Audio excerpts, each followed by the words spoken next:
bagus. Selamat siang teman-teman semuanya. Waalaikumsalam warahmatullahi wabarakatuh. Gimana nih kabarnya hari ini? Are you ready to learn? Ready. Oke, bagus. Please sit properly and prepare your book and stationery ya. Kalau misalkan udah, Ibu akan membuat kesepakatan kelas terlebih dahulu. Kesepakatan yang pertama itu wajib angkat tangan sebelum bertanya. Kemudian kesepakatan yang kedua itu dilarang menggunakan handphone selama jam pembelajaran kecuali atas perintah atau izin dari ibu ya. Kemudian kesepakatan yang ketiga itu dilarang mengobrol dengan teman di sampingnya dan harus tetap fokus. Do you agree? Yes. Oke. Sebelum kita memulai pembelajaran kita pada hari ini, alangkah baiknya kita berdoa terlebih dahulu. Let's pray together. Berdoa selesai. Sekarang Ibu akan cek kehadiran terlebih dahulu ya. Is everyone here today? Hadir semua ya sepertinya. Oke. Alhamdulillah kalau gitu. Sekarang Ibu mau bertanya, di sini siapa yang suka minum minuman manis kayak misalnya es boba atau kopi gitu? Raise your hand. Oke, banyak juga ya ternyata. Nah, minum minuman manis kayak misalnya kopi, terus juga es boba itu menurut kalian mengandung apa sih? Gula. Betul, gula ya. Nah, kalau misalkan kita gitu mengonsumsi gula setiap hari yang berlebih, itu menurut kalian bisa merusak organ sistem ekskresi tidak? Bisa. Ya, sangat bisa ya. Tentunya pola hidup yang tidak sehat itu bisa merusak sistem organ ekskresi, khususnya pada sistem ekskresi gitu. Nah, kenapa sih Bu kita harus mempelajari sistem ekskresi gitu? Nah, tujuannya itu supaya peserta didik kalian itu bisa mengidentifikasi, kemudian juga bisa menyelidiki apa saja sih yang menjadi penyebab gangguan fungsi pada sistem ekskresi gitu. Nah, pada pertemuan kita kali ini, Ibu akan menggunakan pendekatan konstruktivisme dengan model pembelajaran problem based learning, di mana nanti kalian akan Ibu buat menjadi 5 kelompok, di mana nanti masing-masing kelompoknya itu akan Ibu berikan LKPD gitu untuk didiskusikan bersama rekan kelompoknya. Bisa dipahami kira-kira? Bisa. Oke.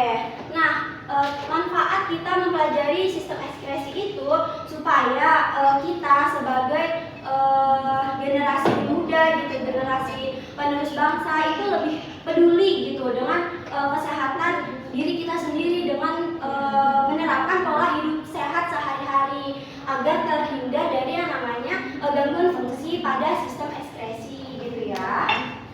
Oke. Now let's look at this picture.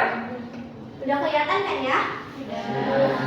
Seorang remaja ini senang sekali makan makanan yang tinggi lemak dan juga minum minuman yang tinggi gula. Nah, menurut kalian hal ini tuh bisa tidak merusak sistem ekskresi kita? Bisa.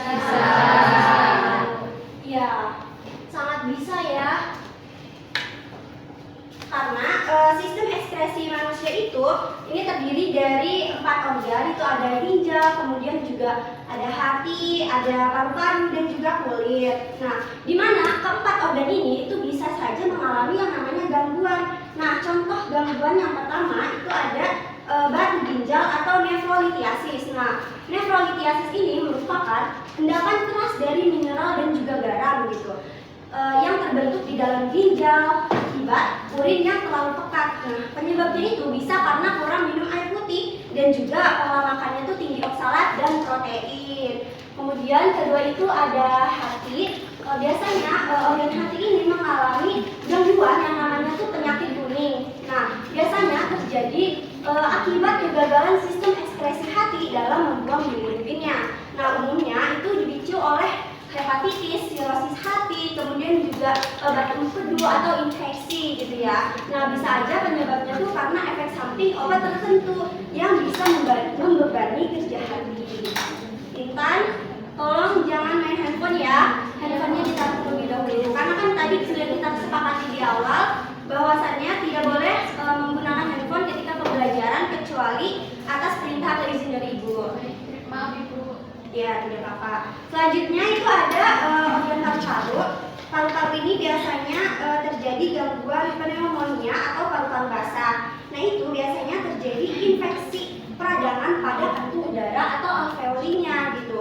Di salah satu atau bisa juga di kedua paru-parunya yang kemudian menyebabkan alveolinya itu terisi oleh cairan atau nanah gitu. Kemudian penyebabnya itu bisa karena bakteri Streptococcus pneumonia, kemudian juga virus dan juga jamur. Nah, yang terakhir ini ada kulit. Biasanya pada kulit itu gangguan yang terjadi itu jerawat. Benar gak sih anak-anak?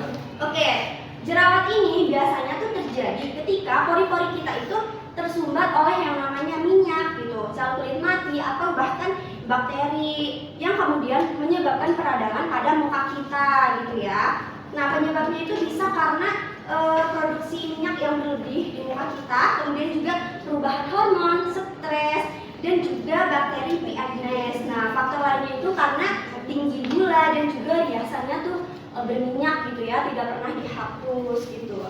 Nah, sekarang Ibu akan berikan masing-masing kelompok LKPD untuk kalian diskusikan ya. Jadi pembagian kelompoknya itu Ibu yang menentukan. Ini kelompok 1, kemudian ini kelompok 2, itu kelompok 3, kelompok 4 dan juga kelompok 5 ya. Ini untuk kelompok 1, LKPD-nya silahkan dikerjakan. Ini untuk kelompok 2, LKPD-nya silahkan dikerjakan ya. Kemudian ini untuk kelompok 3 silahkan dikerjakan. Kelompok 4 ya silahkan dikerjakan. Dan kelompok 5 silahkan dikerjakan. Oke, sudah dapat semua ya LKPD-nya anak-anak? Sudah Ibu. Oke, silahkan kalian kerjakan dalam waktu 15 menit mulai dari sekarang.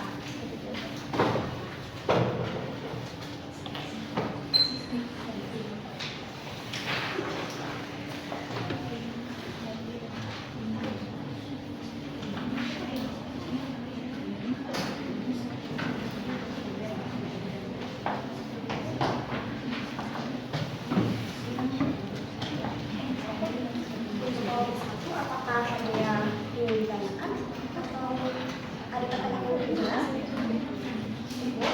Oke, aman ya. Yang kedua, ada yang ingin ditanyakan? Boleh ya, boleh ya. Aman ya. Kemudian untuk kelompok 5, insya Allah oke. Dikerjakan dengan benar ya. Kelompok 3, apakah ada yang ingin ditanyakan? Apa aman? Aman Ibu. Pertanyaannya bisa dipahami ya? Iya. Ya, sama-sama.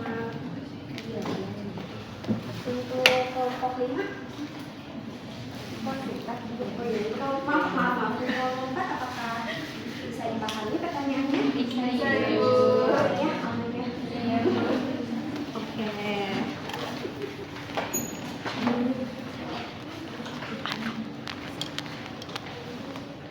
Oke teman-teman, Ibu lihat tadi kalian sudah bisa menjawab beberapa pertanyaan yang ada di LKPD-nya ya dengan baik dan benar gitu. Nah, sekarang karena waktunya sudah habis ya, silahkan apakah ada perwakilan kelompok gitu yang ingin mempresentasikan hasil diskusi kelompoknya? Boleh raise hand? Kelompok 3 mau Oke. Ibu. Oke, boleh maju ke depan ya. Iya.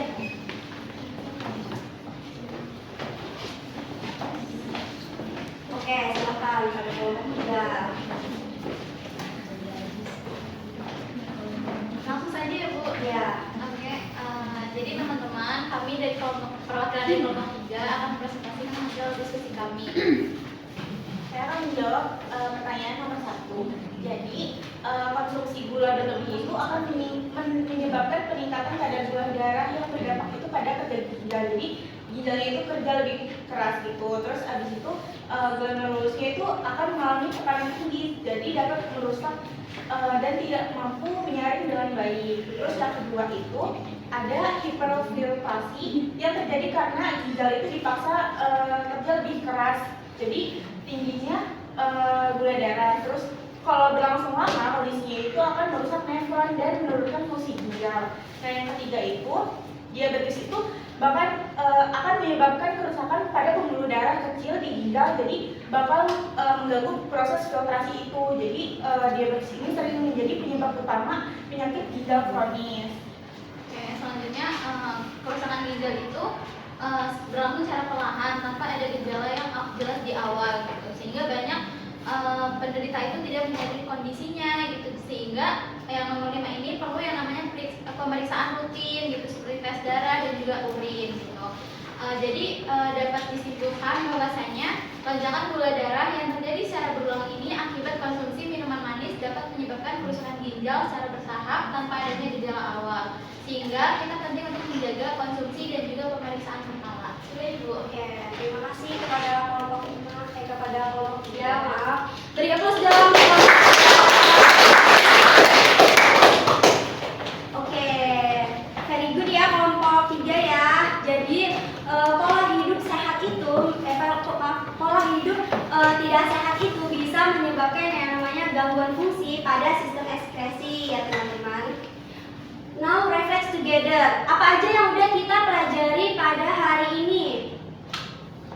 Tentang gangguan ini Bu, apa namanya? Gangguan sistem ekspresi. Ya, betul sekali Intan. Nah, apakah dari materi hari ini ada yang ingin ditanyakan atau ada yang masih membingungkan? Cukup ya. Kalau misalkan nggak ada yang bertanya, sekarang Ibu yang akan bertanya. Nah, kenapa sih kita harus minum banyak air putih setiap hari? Supaya kita tidak mengalami gangguan yang tadi itu Bu, yang udah dijelasin sama Ibu yang tadi. Iya, very good jawabannya Intan dari kelompok 3. Keren ya. Jadi kesimpulannya itu gangguan fungsi sistem ekskresi ini bisa terjadi ketika 4 organ sistem ekskresi apa saja tadi? Ginjal, hati, paru-paru, urin. Ya, itu tidak bisa bekerja dengan optimal ya, ya anak-anak ya. Iya. Oke. Makanya itu kita sebagai generasi penerus bangsa harus sayangi diri kita sendiri. Kita juga harus menerapkan yang namanya pola hidup sehat ya. Jangan terlalu banyak makan seblak, kemudian juga jangan terlalu banyak minum es boba, apalagi minum es teh ya. Walaupun murah juga, tapi kan kalau misalnya kita masuk rumah sakit jadi mahal gitu. Iya. Bisa dipahami ya? Bisa. Oke. Nah, pertemuan selanjutnya kita akan membahas mengenai teknologi yang bisa mencegah gitu kerusakan pada kerusakan atau gangguan pada fungsi ekskresi gitu ya.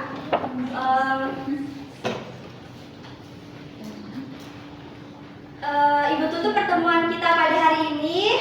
Thanks for your attention. Wassalamualaikum warahmatullahi wabarakatuh.